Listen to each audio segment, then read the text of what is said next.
Hello दोस्तों, नमस्कार। Singh GS classes Daltonganj में आप सभी का हार्दिक स्वागत है। दोस्तों, हम कल भारत के इतिहास स्टार्ट किए थे, जिसमें हम सबसे पहला टॉपिक लिए थे बौद्ध धर्म।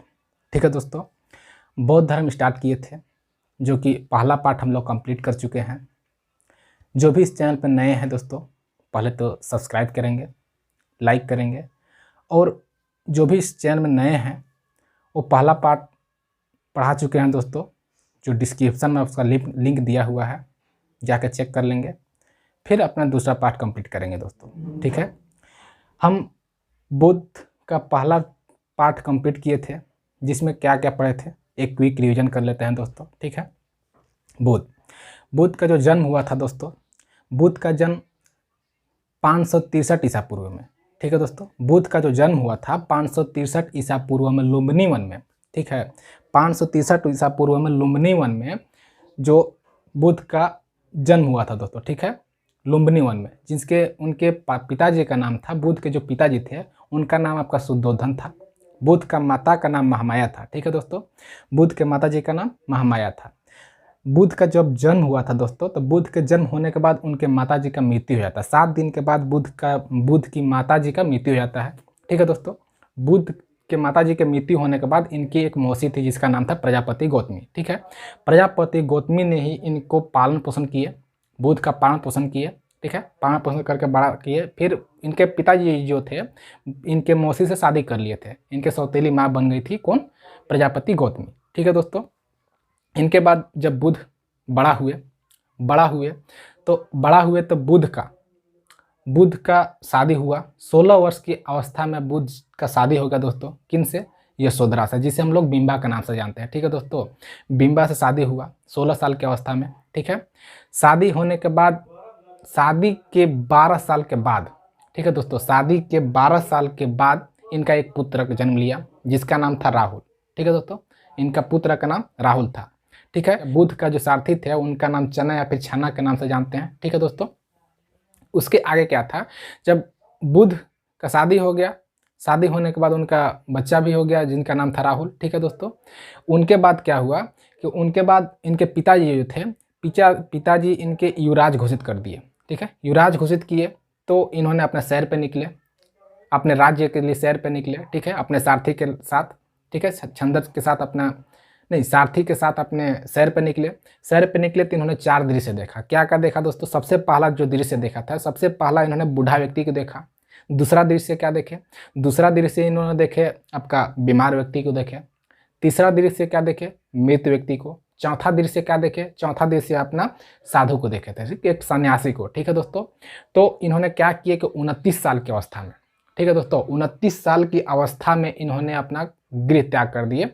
ठीक है, इनको सबसे पसंद आया चौथा सन्यासी वाला जीवन, तो इन्होंने 29 साल की अवस्था में अपना गृह त्याग कर दिए। गृह त्याग को क्या कहा जाता है? गृह त्याग को महाभिनिष्क्रमण कहा जाता है। ठीक है दोस्तों, गृह त्याग की अवस्था को महाभिनिष्क्रमण कहा जाता है। ये इंपॉर्टेंट है दोस्तों। ठीक है, जब गृह त्याग किए तो इन्होंने गृह त्याग करने के बाद 6 साल बहुत मेहनत की, बहुत कठिन तपस्या किए दोस्तों। ठीक है, बहुत कठिन तपस्या, 6 साल के बहुत कठिन तपस्या के बाद इनको ज्ञान की प्राप्ति हो गई। कहाँ? बोधगया बिहार में। ठीक है, ज्ञान की प्राप्ति हुई। ज्ञान की प्राप्ति होने के बाद इनका जब से ज्ञान की प्राप्ति हुई, ज्ञान की प्राप्ति होने के बाद इन्होंने आगे गए तो इन्होंने पहला उद्देश्य दिए। पहला उद्देश्य आपका किसको दिए थे? तो तपस्सु और भल्लिक को दिए थे। पहला उद्देश्य इन्होंने ज्ञान प्राप्ति के बाद पहला उद्देश्य तपस्सु और भल्लिक को दिए थे। ठीक है दोस्तों, तपस्सु एवं भल्लिक को दिए थे। ठीक है, पहला ये उद्देश्य अपना जो दिए थे पाली भाषा में, और पहला स्थान जो था इन्होंने जो दिए थे अपना उद्देश्य, उस स्थान को आपके क्या कहते हैं? सारनाथ। ठीक है, सारनाथ में अपना पहला उद्देश्य दिया था। ठीक है दोस्तों, सारनाथ में पहला उद्देश्य दिए थे। उस घटना को क्या कहते हैं? उस घटना को हम लोग धर्म चक्र परिवर्तन कहते हैं। ठीक है दोस्तों, धर्म चक्र परिवर्तन कहते हैं। ठीक है दोस्तों, इसके बाद क्या हुआ? इनके बाद आगे गए तो इनको 80 वर्ष की अवस्था में, ठीक है दोस्तों, 80 वर्ष की अवस्था में महात्मा बुद्ध का मृत्यु हुआ थी। कब? 483 ईस्वी पूर्व में। छुंद नामक एक व्यक्ति है, उन्हीं के हाथों से खाना खाते हैं दोस्तों। उन्हीं के हाथों से खाने के बाद, भोजन करने के बाद इनको बीमार हो जाते हैं। बीमार होने के बाद 483 ईस्वी में इनका मृत्यु हो जाते हैं। उस समय 80 वर्ष के थे। ठीक है दोस्तों, इस अवस्था को क्या कहते हैं, इस घटना को हम लोग महापरिनिर्वाण कहते हैं। इस घटना को हम लोग महापरिनिर्वाण कहते हैं। ठीक है दोस्तों, यहाँ तक हम लोग कंप्लीट कर लिए थे। ठीक है दोस्तों, इससे आगे हम लोग आज देखते हैं। ठीक है, तो चलिए स्टार्ट करते हैं। आज क्या है दोस्तों, बुद्ध ने वाराणसी में बौद्ध भिक्षु संघ की स्थापना की है। ठीक है दोस्तों, क्या किए कि वाराणसी में जब सारनाथ थे, सारनाथ के बाद इन्होंने वाराणसी गए। ठीक है दोस्तों, वाराणसी जाने के बाद इन्होंने बौद्ध भिक्षुणी संघ की स्थापना की है। बौद्ध भिक्षु संघ की स्थापना की है। ठीक है दोस्तों, स्थापना की है। इनके बाद क्या हुआ, इनके बाद मन में आया, इनके एक प्रिय शिष्य थे, इनका प्रिय शिष्य के जो नाम था ये आनंद था। ठीक है दोस्तों, आनंद के कहने पर इन्होंने वैशाली में आनंद के कहने पर वैशाली में इन्होंने क्या किए, इन्होंने वैशाली में बौद्ध भिक्षुणी संघ की स्थापना की है। वैशाली में, ठीक है, वैशाली में इन्होंने बौद्ध भिक्षुणी संघ की स्थापना की है। बौद्ध भिक्षुणी संघ की स्थापना की है दोस्तों। इनके सबसे पहला जो बौद्ध भिक्षुणी थी, इनके मौसी ही थी। कौन? मौसी, प्रजापति गौतमी, पहली बौद्ध भिक्षुणी। ये आपका सवाल आता है, पूछा जाता है दोस्तों कि बौद्ध की पहली बौद्ध भिक्षुणी कौन थी, बौद्ध धर्म की पहली बौद्ध भिक्षुणी कौन थी? तो याद रखिएगा दोस्तों, कौन थी? प्रजापति गौतमी। ठीक है, इनके बाद क्या हुआ, इनके मृत्यु हो जाती है। कब? 483 बीसी में। 483 ईस्वी में इनका 483 बीसी में इनका मृत्यु हो जाती है दोस्तों। तो मृत्यु होने के बाद एक सभा बुलाई जाती है।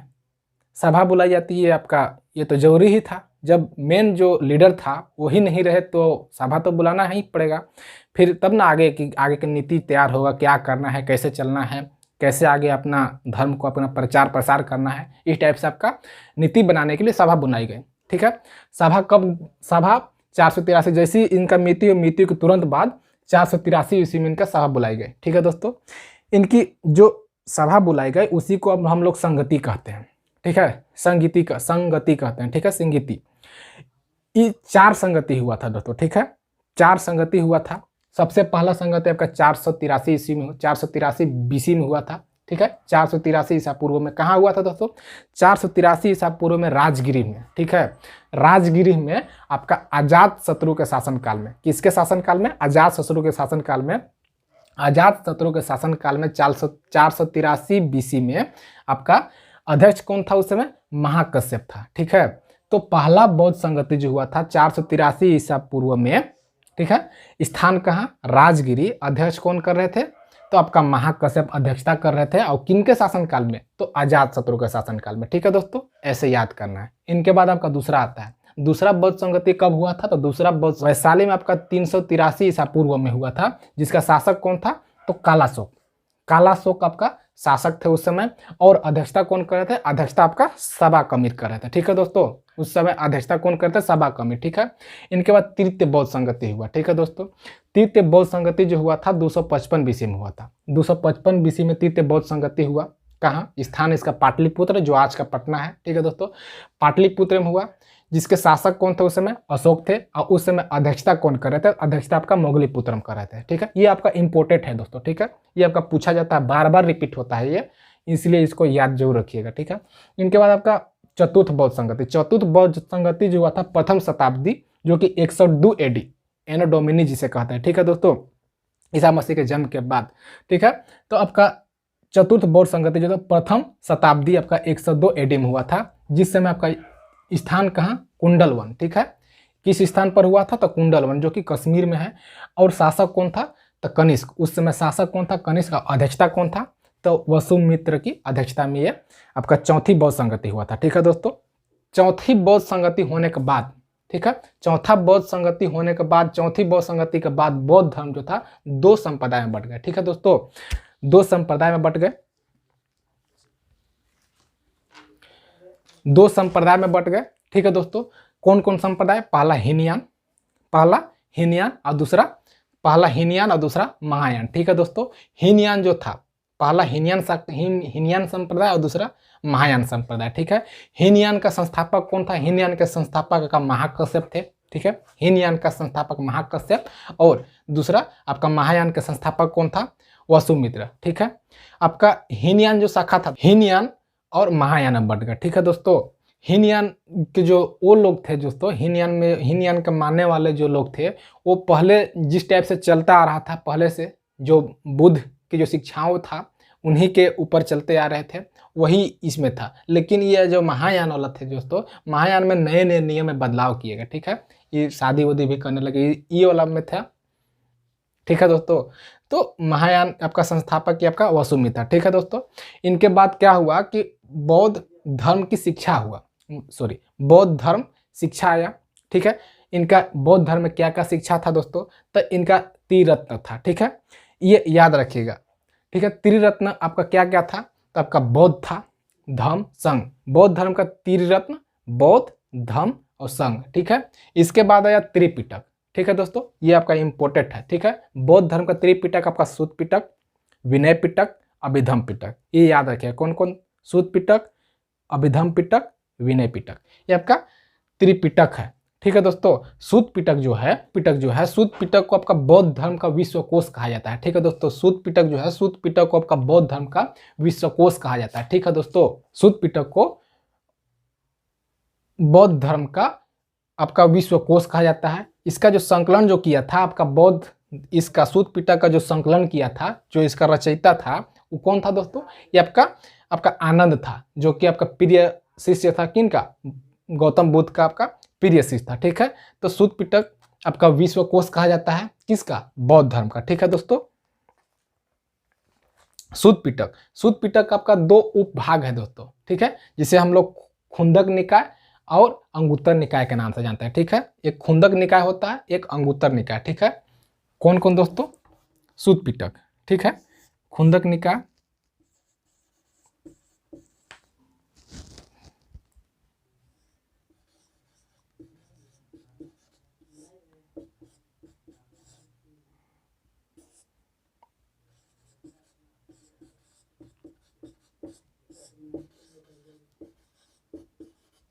इसका उपभाग है, ठीक है दोस्तों, सूत पिटक का, ठीक है।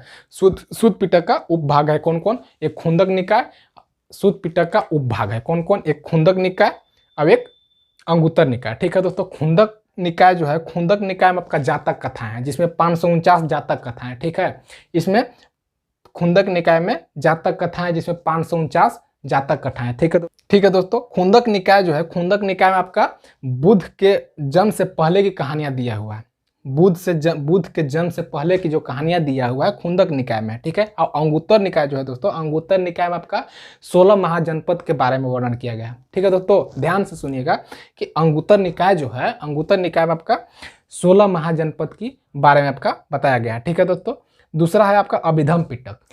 अभिधम पिटक का जो संकलन किया था दोस्तों, अभिधम पिटक का संकलन मोगलीपुत्रम ने किया था, ठीक है दोस्तों। अभिधम पिटक का जो संकलन किया था मोगलीपुत्रम ने, इसमें आपका धार्मिक उद्देश्य के बारे में दिया गया, कौन क्या, अभिधम पिटक में आपका धार्मिक उद्देश्य के बारे में दिया गया है, ठीक है दोस्तों। तीसरा आपका है विनय पिटक। विनय पिटक का जो आपका संकलन करता है दोस्तों, विनय पिटक का संकलन करता उपाली, ठीक है दोस्तों, उपाली, ठीक है। विनय पिटक का संकलन करता उपाली है, ये आपका अनुशासन के बारे में बताता है, ठीक है दोस्तों।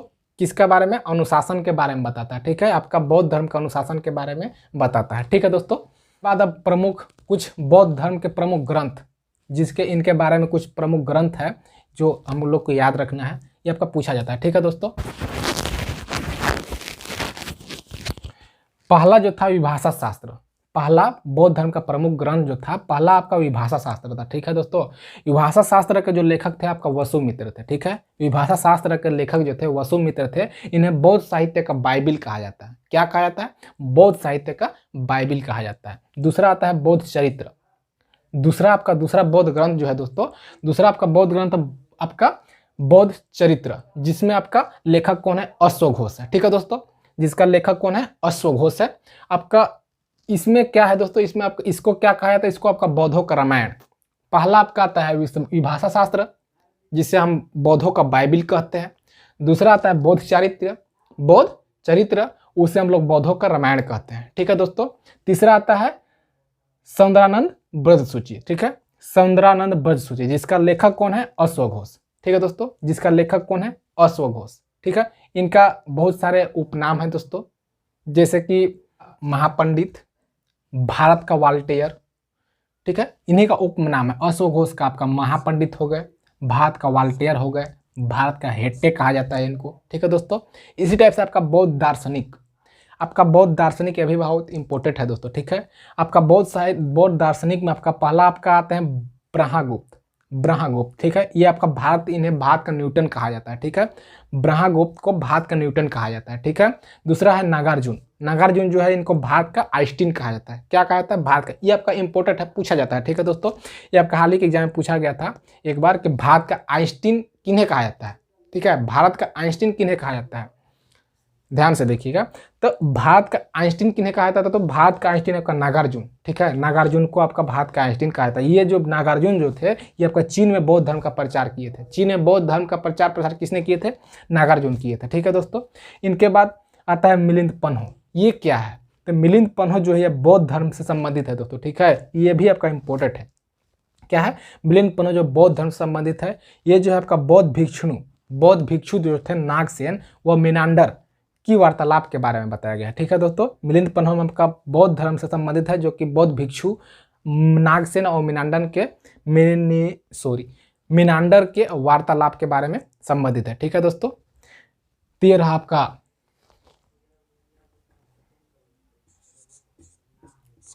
बौद्ध धर्म का दूसरा पार्ट, ठीक है दोस्तों।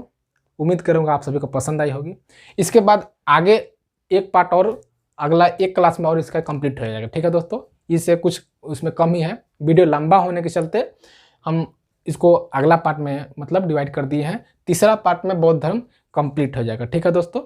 इससे आपको कोई भी डाउट रहेगा दोस्तों तो आपका टेलीग्राम चैनल है सिंह जीएस क्लासेस के नाम से, उसमें आप जाकर आप इसके कोई भी डाउट होके दोस्तों वहाँ पूछ सकते हैं, या फिर आप कमेंट बॉक्स में आप पूछ सकते हैं।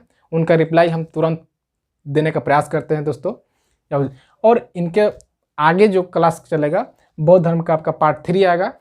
उम्मीद करूंगा आप सभी को पसंद आया होगा दोस्तों। पसंद आया है तो लाइक शेयर सब्सक्राइब करना ना भूलें दोस्तों। ज़्यादा से ज़्यादा शेयर करें ताकि हमारी वीडियो सभी तक पहुंच पाए दोस्तों। तो जय हिंद, जय भारत।